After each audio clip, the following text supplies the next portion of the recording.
Welcome to And Justice for All, the official podcast of Roosevelt University, exploring the relationship between education and justice, and the transformative power of inclusive education. Hosted by Roosevelt University President Ali Malekzadeh.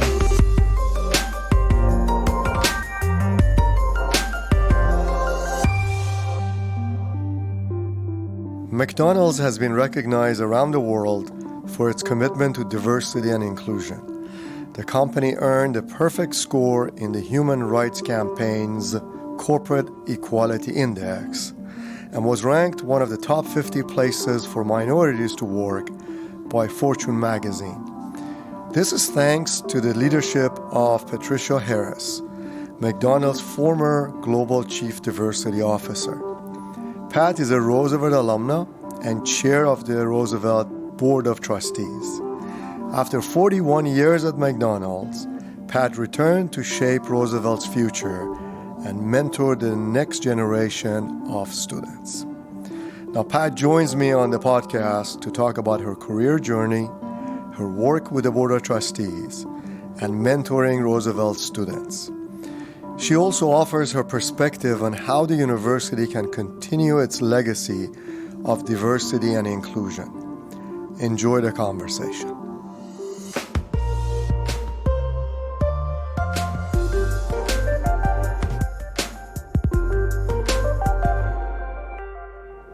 Well, I'm sitting here with Pat Harris, Chair of the Board of Trustees of Roosevelt University. Pat, welcome.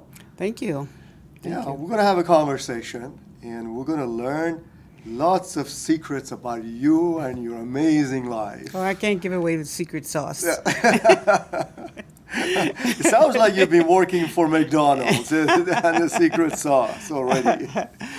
But, let's start from the beginning of when you first came to Chicago and what attracted to Roosevelt University, and then we trace your career and come back. How's that? Okay, cool. Yeah, well, one of the things, when I first moved to Chicago, a friend who had also attended and graduated from Roosevelt, she and I were talking about, I said, I have to finish my degree. I'm determined to get my college degree because I was going to school in New York at Queens College. And when we transferred here, when I moved here, she said, you got to go to Roosevelt. And I'm like, why Roosevelt? She said, because they help you more than probably any other school, because you have some hours and you have a lot of work experience. And she found that when she did that, the professors were extremely helpful and the advisors were helpful to her in helping her complete her degree. So I said, sounds like a winner. So I registered here. Okay. And the rest is history. No, tell us about that history.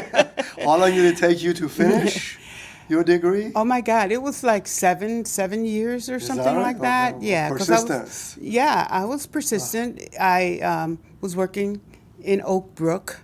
I lived at McDonald's headquarters. At McDonald's headquarters in Oak Brook, and I lived in Oak Park, and then I would come downtown to Roosevelt. Okay. So it all kind of worked out, and I did that part-time. And I told, McDonald's obviously paid for my education, and they were very supportive of me getting this degree. And so it was really kind of easy for me because I had such great support from my bosses at McDonald's. Yeah. But meanwhile, you had a young son as well with you. Yes, I did. While you were doing all of this, I right? did. I would bring, and I had classes on Saturdays then. And so I would bring my son downtown, and we'd sit out in the park for a little bit. Then I'd come back over here, and I would bring him with me sometimes. Not in the evenings, but certainly on Saturdays. Yeah. And then, as you were doing this, your career at McDonald's was taking off. So yes. Walk us through that. Yeah. So I started working at McDonald's, and this headhunter headhunter, that's what we called them back in the day, said, hey, they have a job at McDonald's. And I, like so many other McDonald's employees, says, I do not want to flip hamburgers. Right. And I'm not going to flip hamburgers. He goes, no, it's in the corporate legal department, and you can be an administrative assistant to the head of the corporate legal department. So I said, yeah, okay, then I'll go talk to the guy, and I did, and he hired me on the spot in the corporate legal department. I spent like 5 months there, and then they approached me and said, hey, they want you to work for the president of the company. We want you to interview for this job with the president. And I'm like, well, who is the president? I really wasn't that into it. And they interviewed me to work for the president of the company. I worked for him. Who was? His name at the time was Ed Schmidt. Yeah, okay. And unfortunately, he recently passed. But Ed Schmidt hired me. And then on my first anniversary with McDonald's, I was promoted to a position in human resources. It was called personnel back then. Right. And I was a compensation analyst. And that really gave me a great boost professionally to do kind of what I wanted to do, because I was promoted to several positions in HR, eventually becoming an HR generalist, and had several departments that I was responsible for as an HR generalist. And then after that, someone approached me, a guy by the name of Mel Hobson, who is also a Roosevelt grad. Okay. And he came to me and said, hey, I want you to work for me in affirmative action. And I said, work for you in affirmative action? I said, people don't like you.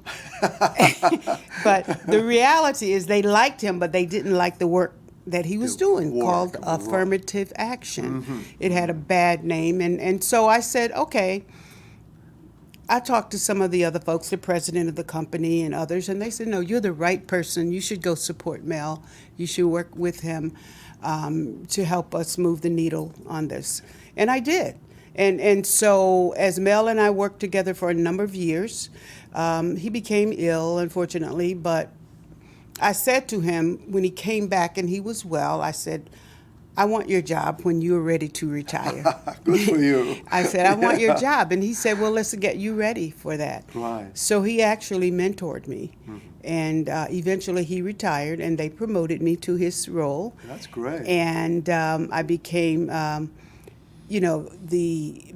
assistant vice president, then vice president of diversity, and then global chief diversity officer over the years. Wow. So I went from that administrative job in corporate legal to global chief diversity officer when I left 2 years ago. Wow. Yeah. How many total years at McDonald's? 41. 41 years. 41 years, and I never dreamed of being at McDonald's for 41 years. But everything really worked in my favor, and I had such great support over the years. Particularly when I became the Global Chief Diversity Officer, and it made me feel really good about the work that I was doing, because the work became personal for me, and I was passionate about it. I grew into the work, and I didn't know anything about it when I first took the job. Well, right in my hand, I have a magazine with your picture on the cover. It says inclusion, creating globally and inclusive and culturally competent workplace. And there you are, McDonald's leading the charge on implementing inclusive practices. So obviously this became your passion. Absolutely. And really the result has been phenomenal, because McDonald's has always become the best practice company in this regard in diversity and inclusion, D&I, and you've been the leader of that. So that has driven you throughout your career, and now you're back in your home university at Roosevelt University. Exactly. So how does it feel to be the first woman, first African American, and the first alum to be chair of the board of trustees of Roosevelt University? Well, let me say it's been great. It's been a terrific experience. It's been terrific working with you and your staff and the faculty here. It's been great working with a terrific board of trustees. And because of that, it energizes me. And really, it made me feel good. And I think I've learned a lot because when I walked into the position, I really didn't know. It kind of happened quickly, but it certainly energized me and wanted me to do more to make sure, we were doing all the kinds of things that we needed to do as a board of trustees and working closely with the team at Roosevelt here. And, I think working together, I'm looking at the board, and we are a more diverse and inclusive board of trustees. Mm-hmm, mm-hmm. We have that now, and we will, of course, continue to do that work.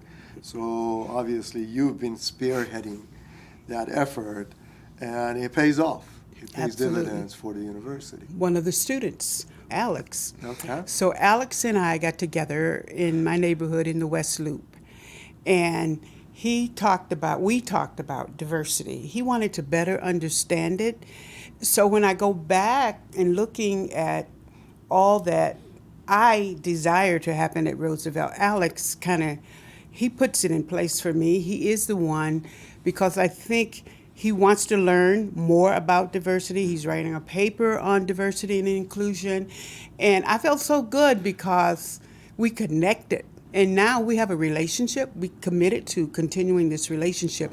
So it's those kinds of things that happen at Roosevelt that energizes me. And so when I see young people like that taking an interest in wanting to understand diversity and inclusion more, and he asked me so many questions about my past and what I did at McDonald's, and his commitment. He has a real commitment to Roosevelt. Yeah. You should know that. See, you mentioned that, and it really, I want to take this conversation in a slightly different direction, because every conversation I have with you, you mention one of your mentees. A young woman typically that you are mentoring who is either in high school or in college or after college, that you're helping to place, to interview, to do this and that. And in fact, you have, let's say, volunteered my own daughter to meet one of your mentees. Yes. To help with that. Right. So talk to me about that passion that you have about mentoring. Yeah, I strongly believe you cannot do this by yourself. I did not get to become the global chief diversity officer for McDonald's Corporation without someone mentoring me and helping me along the way. So I want to be able not just to give back, it's really a part of who I am. I believe in it. I believe in helping others as I was helped along the way. And I'll probably forever continue to do this because I have so many mentees out there that I'm helping here at Roosevelt and others around the country that I still mentor. And to me, that's so important because you cannot do this alone. You cannot do it alone. And related to that, what is the title of your book that you wrote regarding diversity? So my book, None of Us is as Good as All of Us. There you go. I truly believe that. Therefore, we can't do it by ourselves. You can't do it by yourself. And this is a quote from our founder, McDonald's founder, Ray Kroc, many, many, many moons ago. He said that. That was his quote, and I was allowed to use it as a title for my book. And it's something that I believe in, truly believe in. Right. And in that regard, you were obviously the founder of McDonald's Global Women's Initiative that led to Women Leadership Network across the globe. Talk to us a little bit about that, because I think our audience need to hear about how passionate you are about exactly what we're talking about. But this is results. This is not just talking about it. Exactly. So if you talk about that a little bit, that would be great. Sure. So back in the late 70s, before I wasn't born there. I'm sorry. I was. Many of the students weren't even thought of. But our founder, Ray Kroc, our founder, was Ray Kroc. Fred Turner was his first employees who became the chairman of McDonald's. Okay. So this happened in a way that Fred Turner had two daughters, and his daughters came home complaining about how they were treated at work. So Fred was bothered by that. He's the chairman of the board of this big company, McDonald's, and he was bothered by that. So he called a couple of women in at McDonald's, and he said, I want to know if my women at McDonald's feel the same way as my daughters. Mm-hmm. And the answer was yes. Yeah. Oh, wow. So all Fred said was fix it. Mm-hmm. So he allowed the women at McDonald's to come back to him with the proposal to fix this environment, how women felt they were being treated. And as a result of that, it just started I feel strongly it started the entire diversity initiatives. Just his personal experience with his daughters and how his daughters felt, and he got it. So he allowed me and other women within McDonald's to continue to take on this task of fixing it as he asked us to do. And as a result of that, we did a lot of things within McDonald's that made us number one in the area of diversity and inclusion. And I give thanks to Fred Turner for listening to his daughters and bringing it into our workforce and asking us to fix it. And so it continued over the years, and we had so many different strategies that helped the company grow and become number one in the area of diversity and inclusion.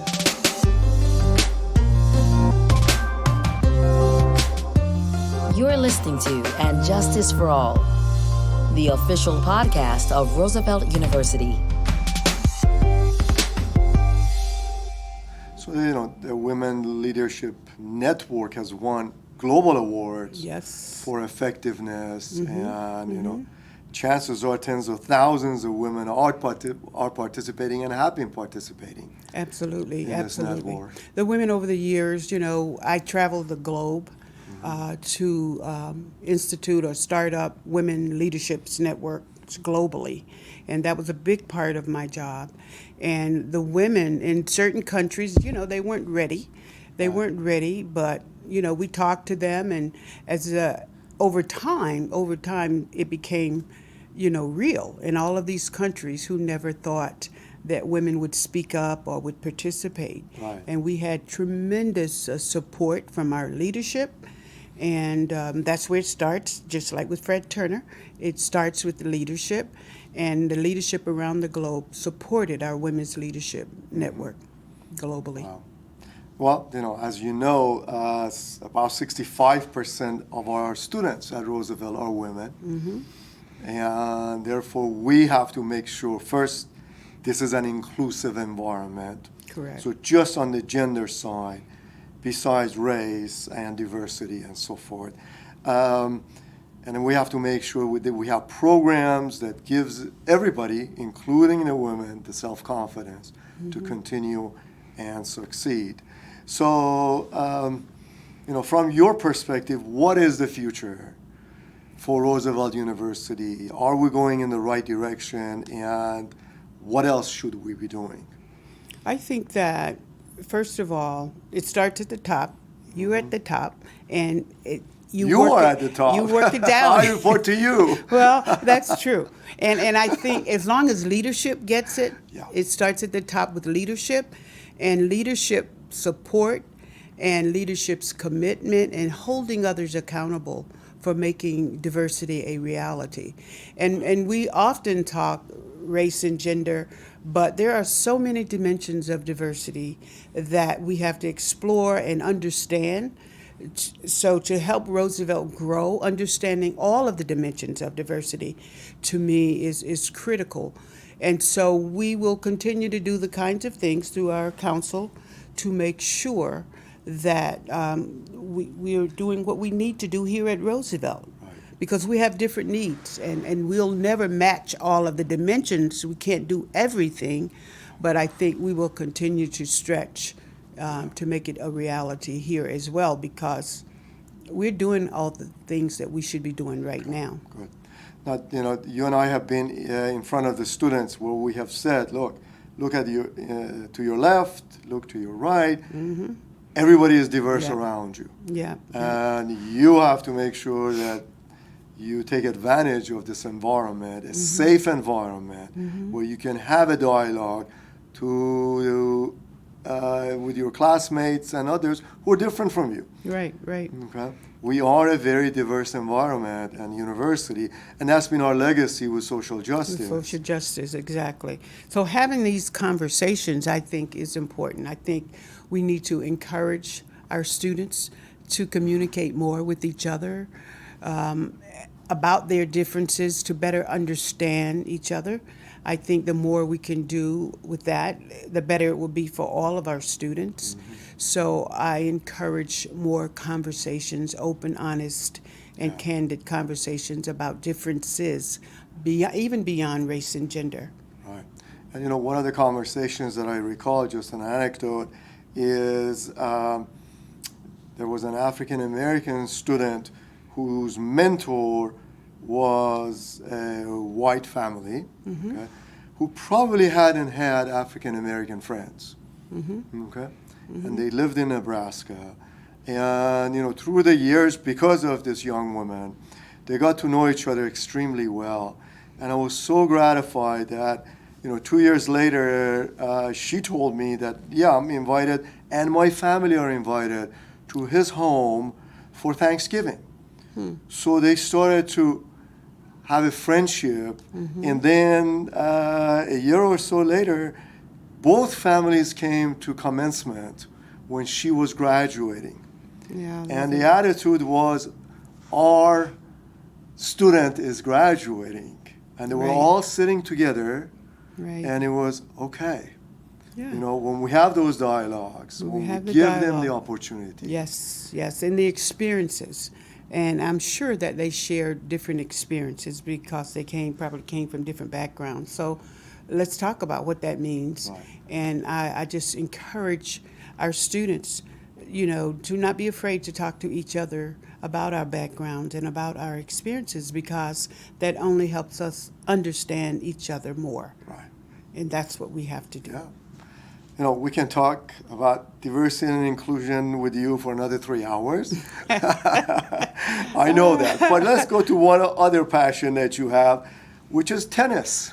Yes. Well, tell us about that. Tennis is my love. I don't play like I used to. I don't play at all, actually. But I used to play tennis, and Okay. I love tennis. So I'm a tennis fanatic now. I try to make all the matches that I can. Including Wimbledon and U.S. Open. U.S. and, Open, Australian Open, all of them. I try to get to as many as I can. And I so enjoy tennis. To me, I don't know, it's just something that's part of who I am. And I enjoy seeing and watching tennis almost as much as I did. I mean, when the tennis comes, I'm on TV, I'm watching TV, I'm always there. I love it. And the Williams sisters. The Williams sisters I adore, and I hope they keep playing. I don't know what the deal is today, but I hope they continue to play, and I just love it. It's just a game that I fell in love with. I didn't grow up playing tennis. I started playing tennis as an adult, but I fell in love with it. So I'll be headed to the U.S. Open for probably the 20th year. I never miss the So US when are you Open. going to take me with you? I never miss the Open, but I just enjoy it. It's just a game that I enjoy, Yeah. and I try to help young people enjoy it now. So that's part of my process now, is to help young people understand tennis and enjoy it as well. And besides that, what else do you do regarding young women in South Carolina when you're there in the summers? Some camps that I've heard about and so forth? So Tell me about it. So we have an organization called TBS Learning and Tennis Center, named after my mom, Thelma Barnes Sowell. Okay. And we bring youth together, 5th through 8th graders, every summer. This year we have about 47 kids coming together, and we have a week-long experience for them. Some of it is in classroom. We have speakers coming into talk to them. We just do all kinds of great things. We have field trips, a couple of field trips during the week, but most importantly is helping them understand that they can do things that they are not aware of. It's a small town, so a lot of things they haven't been exposed to, and it's about giving them the exposure so that they know that they can do these things. I can play tennis, I can do whatever. And so we have a lot of motivational speakers coming in to talk to them. Especially going to college. Yes, absolutely. Build that self-confidence. Right, exactly. We're preparing them for high school and then high school for college. And we actually have college interns who come in and help us out.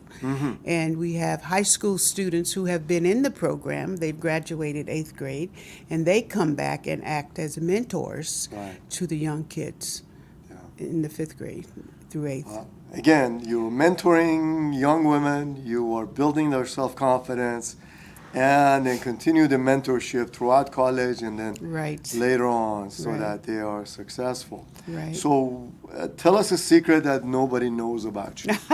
And we promise not to share it with anyone. Geez, what is that secret?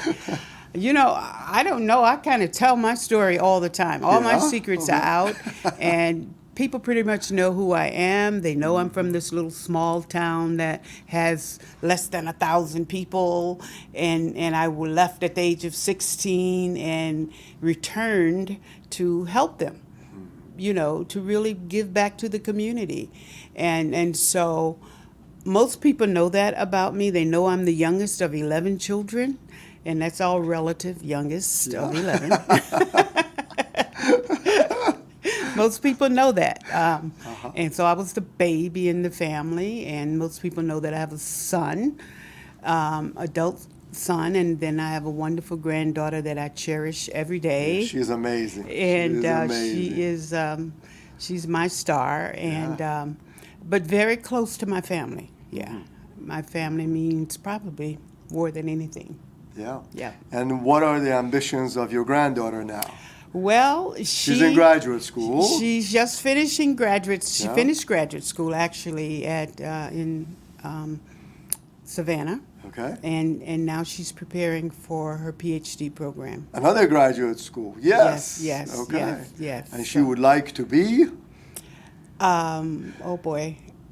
Let's see. What is she going to do? I think cinema studies. She's in cinema studies. Right. So whatever that brings her to, I guess her major is cinema studies. So she could I hope she ends up being a teacher, actually, because she is a very good teacher, and I think she would be excellent on campus teaching young students, because she gets very engaged in projects and stuff with young people. She helps us out at the camp, and tremendously a big help to us there. Yeah. See, yesterday, as we were talking about, you're hoping that she would be a teacher.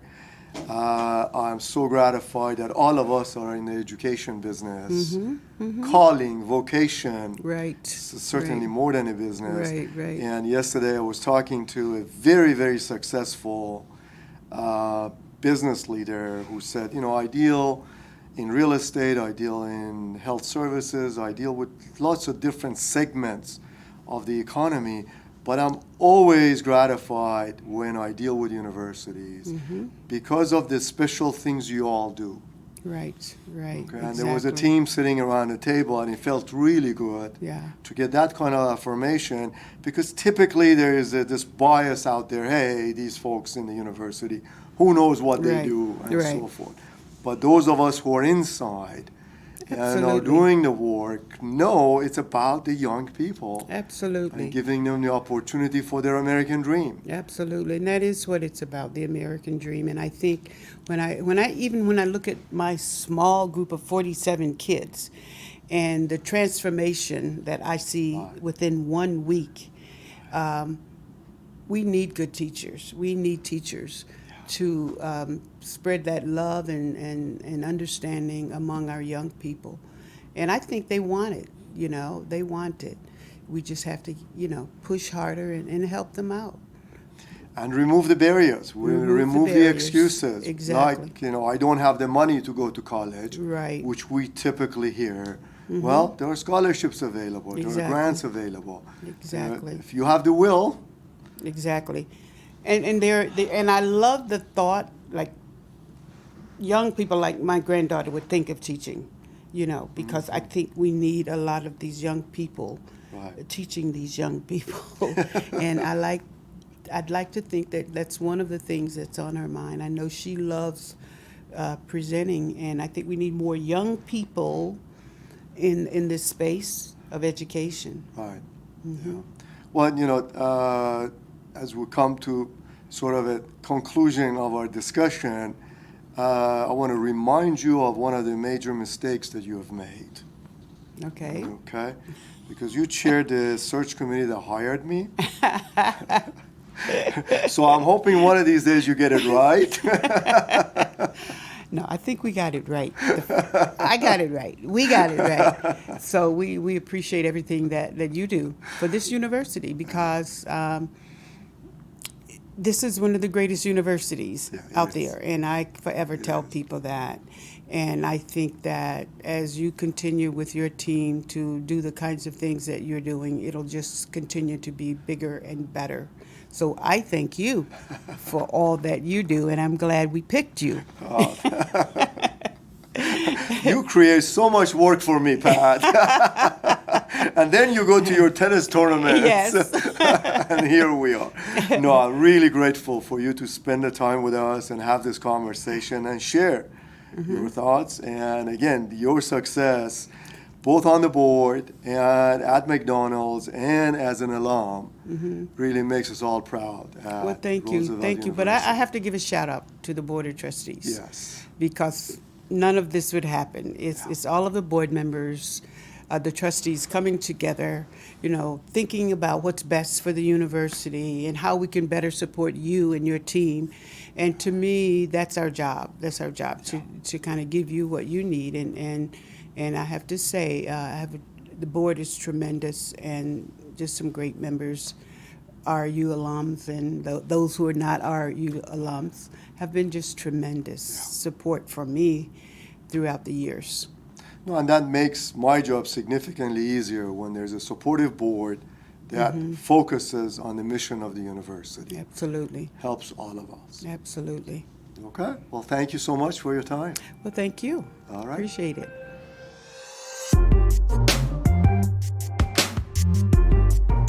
And Justice for All is produced by Roosevelt University and is available at roosevelt.edu or anywhere you get your podcasts.